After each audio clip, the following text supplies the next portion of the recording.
आज फिर मैं आज एक बहुत अच्छा छोटा सा उपाय लाया हूँ जिससे शत्रु आपके आगे नतमस्तक होंगे, आपके चरणों में गिड़गिड़ाएंगे। छोटा सा उपाय है, करके देखें। मैं नए नए उपाय लेकर आ रहा हूँ। ये टोटके हैं, जिसको टोटका बोलते हैं। छोटे छोटे टोटके हैं, उपाय हैं। शत्रु भी आपके आगे नाचेगा, ऐसा उपाय लाया हूँ। बहुत छोटा सा टोटका है, टोटका करना है सिर्फ।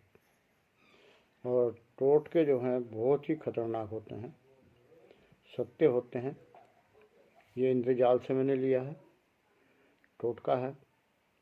आप करेंगे, आप आजमाएंगे तो आपको स्वयं पता चल जाएगा कि कितना खतरनाक और लाभदायक है। आप करेंगे तो बहुत लाभदायक है आपके लिए। और दुश्मन अगर आपका है तो अवश्य करना।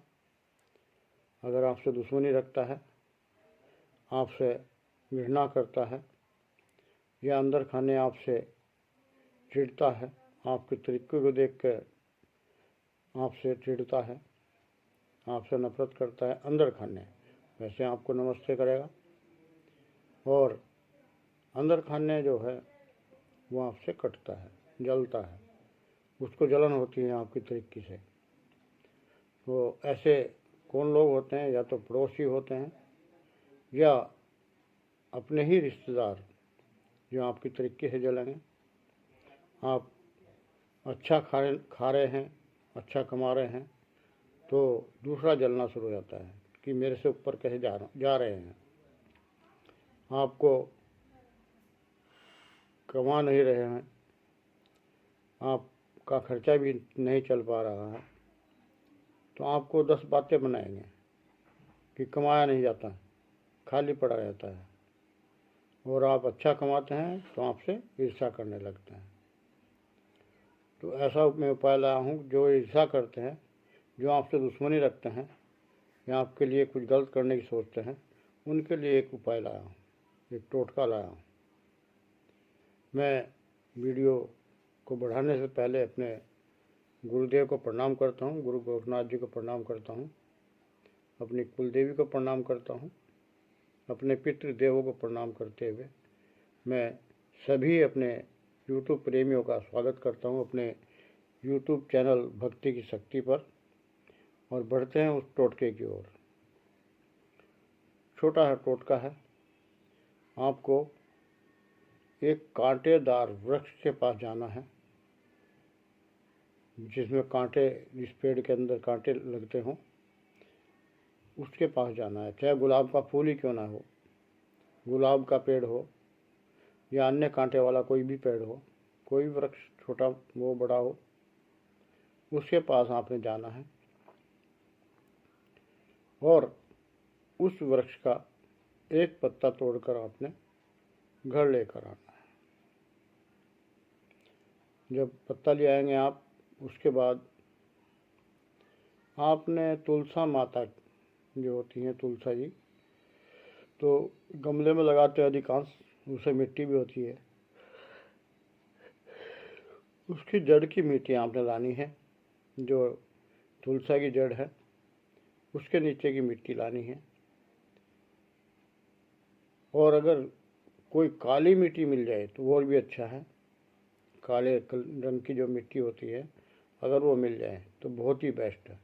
और तुलसा के पेड़ के नीचे अगर काली मिट्टी मिल जाए तो अति उत्तम। और तुलसा के पेड़ के नीचे अगर काली मिट्टी नहीं, काली मिट्टी दूसरी जगह मिल रही है, वो भी अच्छा है। और वो भी नहीं मिलती तो तुलसा की जड़ से थोड़ी सी मिट्टी ले आए। मिट्टी लाने के बाद आप ऐसे हथेली के ऊपर, जैसे ये हथेली है, ये इसके ऊपर पत्ता रख लेंगे करके, यहाँ पे पत्ता रखेंगे आप, और उसके ऊपर थोड़ी सी मिट्टी डाल देंगे। जो मिट्टी आप उठा कर लाए हैं, पत्ते के ऊपर आप यहाँ मिट्टी रख देंगे। जब पत्ते के ऊपर मिट्टी रखेंगे इस जगह पर, तो आपको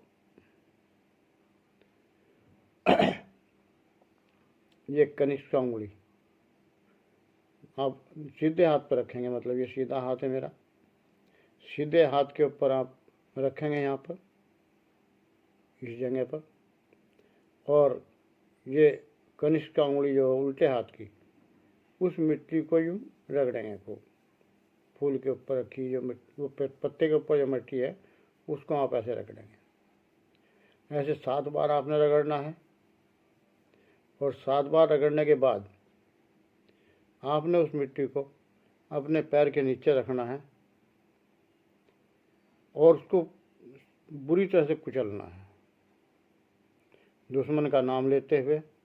जब आप यूँ मिट्टी रगड़ेंगे कनिष्ठ उंगली से, दुश्मन का नाम लेंगे, उसका चेहरा अपने दिमाग में बैठाएंगे और यूँ रगड़ते रहेंगे 7 बार।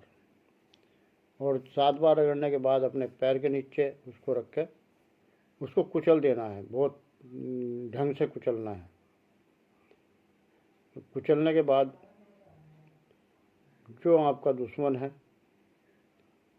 वो आपसे माफ़ी मांगने के लिए तड़पेगा। आप वो इतना परेशान हो जाएगा, दुखी हो जाएगा,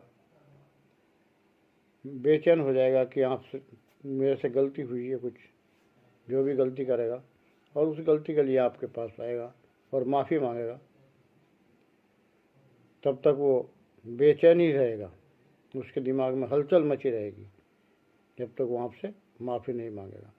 तो दुश्मन को धूल चटानी है, दुश्मन को अपने आगे नचाना है, तो आप ये उपाय ज़रूर करें। मैं विदा लेता हूँ। मैं चंद्रपाल चौहान, शिष्य गुरु गोरखनाथ। मैं सनातन धर्म का प्रचार कर रहा हूँ। आपका कोई दुश्मन है, दुश्मनी नहीं रखनी चाहिए, सबसे मित्रता बनाकर चलें। अगर कोई दुश्मनी रखता है, दुश्मन आपका बनता है, तो उसको सबक सिखाने के लिए भी ऐसे ऐसे उपाय हैं। तो मैं सनातन धर्म के नाम पर ये सब प्रचार कर रहा हूँ। मैं यूट्यूब पर पैसा कमाने के लिए नहीं कर रहा हूँ। यूट्यूब पर अगर पैसा आएगा तो मैं वो 90% वृद्धाश्रम, माता बहनों, विधवा, गरीब अनाथ बच्चों के लिए खर्च कर दूँगा। मुझे पैसा नहीं चाहिए। मैं तो सनातन धर्म का प्रचार कर रहा हूँ और वही प्रचार मेरा बढ़ता रहे, पूरा देश मेरा सुखी रहे, सनातन धर्म मेरा सुखी रहे, यही मेरी कामना है। अब मैं इसी क्रम को आगे बढ़ाता हूँ अगली वीडियो के लिए। और आपको अगर वीडियो अच्छा लगेगा, आप उपाय ज़रूर करना, आपको ज़रूर उसका असर दिखाई देगा। तुरंत दुश्मन आपके चरणों में होगा। अब मैं आपसे कहना चाहता हूँ कि अगर वीडियो अच्छा लगे तो सब्सक्राइब कर देना, अनाथ बच्चों के लिए सब्सक्राइब कर देना, अनाथ माता बहनों के लिए जो वृद्धा आश्रम में पढ़ रही हैं उनके लिए एक सब्सक्राइब कर देना, लाइक कर देना, और कमेंट में लिखकर भी बताना कि मैं अगर उनके लिए 90% हिस्सा लगाने जा रहा हूँ तो ये अच्छा है या बुरा। जो भी यूट्यूब से पैसा आएगा मैं उनमें खर्च कर दूँगा। मुझे पैसा नहीं चाहिए, और जो आएगा उसको छोड़ूंगा नहीं, क्योंकि यूट्यूब तो कमा ही रहा है, और जो थोड़ा बहुत देता है यूट्यूबर को वो मैं वृद्धाश्रम, अनाथ बच्चों में खर्च करूँगा। मैं इजाज़त लेता हूँ। अगली वीडियो के लिए फिर मिलते हैं। जय हिंद, जय भारत, जय सनातन धर्म, जय मेरे गुरुदेव की, जय पितृदेव की, जय कुलदेवी, जय।